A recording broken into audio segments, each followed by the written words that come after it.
AOP. So let's use this timer annotation as our AOP aspect-oriented programming's demo. So we want to apply an aspect that it can count how much time it used to execute a particular method or methods. Okay, so this is a cross-cutting concern, which is I want to apply this function, which is a timer function, to different methods throughout the application. Okay, different method, different class, different layers, different packages. So no matter where I put this annotation, then it's always gonna execute the same function, which is to count how much time this method used for execution. So similar idea for the cross-cutting concerns. We also have cache, right? We have transaction management, we have auditing, logging, exception handling. So those the functionalities that we can apply to different places. Okay, use method as the unit. Okay, you cannot add anything in the middle of a method, but you can always add it before, after, or around a method's execution. Okay, so the code is already deployed as developed, so we're just gonna read it through.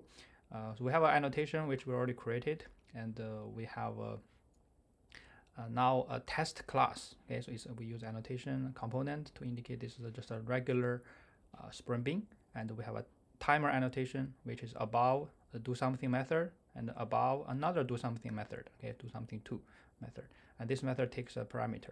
So they don't do anything; they just sleep for a couple of milliseconds and then quit. Okay, but now we want to test this timer whether it's working or not. Okay, by default, there's no implementation. We just create an empty timer here, right? So there's nothing Java can do to calculate the time. So we need to implement such function, which is before the execution of such method, we're gonna remember the time. And then after the execution, we're gonna remember the time. And then we calculate the difference, and then we print it out, okay, properly. So that is where we have to use this annotation aspect. Okay, so we aspect annotations from the aspect-J framework. It comes with Spring Boot. So if we already have a Spring Boot project, so the AOP module and along with aspect-J module is already there. Okay, so Spring Boot is the default functionality of Spring. All right, and then we need to make this as a component, and also we have to write this big method that to use for calculate the basically catch, okay, the anchor, which is the annotation timer. So we are give a device. Okay, so this is called a device around a method that is annotated by timer. Okay, the timer is our own annotation. Then this method will be executed, okay, around such kind of methods, okay, with annotation timer, which is here, okay, which is targeted as my method, and rendition as runtime. Okay, so it's very clear declaration. And we can also declare something else in here, like the execution of package name, method name, class name. So that's what we also can do. That is a part of the aspect-J's and notation. Okay, but for the simplicity, we can just use this annotation timer. It's easier, convenient. And the method itself returns an object, which is going to be the return of such kind of methods that has annotation timer. Okay, so it's object because we don't know what kind of method it will be when we have this code, right? It's more like a reflection style. We don't know which method will be executed, but we know if the method has this annotation, then that method will be catched by this aspect. Okay, so the proceeding join point is the parameter that we use to indicate the particular space or particular method that will be executed, right? So you can see here we have two methods, and each of them, okay, when we call them, okay, they will have a proceeding join point. Okay, so with the information of that particular method, like what kind of parameter, what kind of method, package, everything could be written from this proceeding join point. Okay, so rest of the stuff is gonna be easy. Okay, we're gonna firstly print out the current time.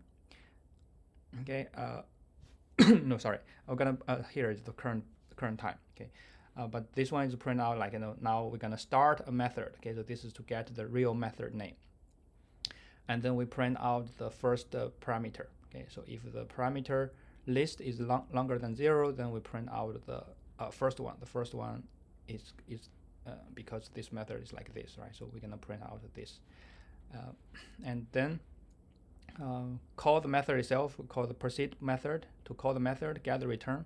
Even though those two methods, they don't have any returns, so we still have to follow this kind of style and return it back. Okay, and then we just print out how much time it used in total. System.nano time is basically to get the current system's nano timestamp. Okay, so we also have a time test. Okay, so in the test folder we have a test. Okay, I'm gonna talk about test separately, but at this moment we just need to inject this class. Okay, anno test class, which is an object created by Spring, and then we inject it into this test class here. Okay, AOP test. Okay, and then we run the test case. Okay, basically we just call those two methods. The caller, okay, of this method do something.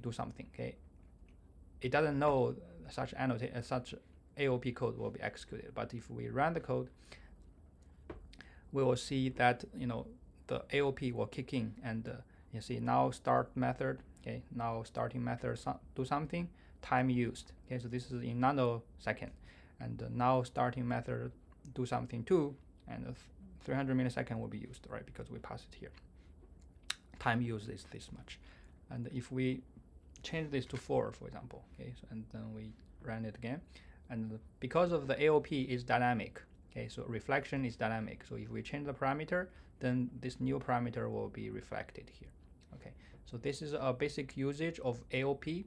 It could be powerful in terms of writing a generic code to be applied to different places throughout the system, and also at the same time you should be very clear about what it does. Otherwise it can cause some unexpected result, right?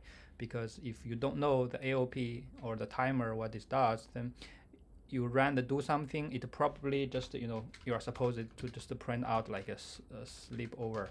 Okay, and then you run the code and you are supposed to have only this print, but actually it printing more than just this one line, right? It actually printing out those many lines, right? So then this is the AOP demo, very quick. Thanks.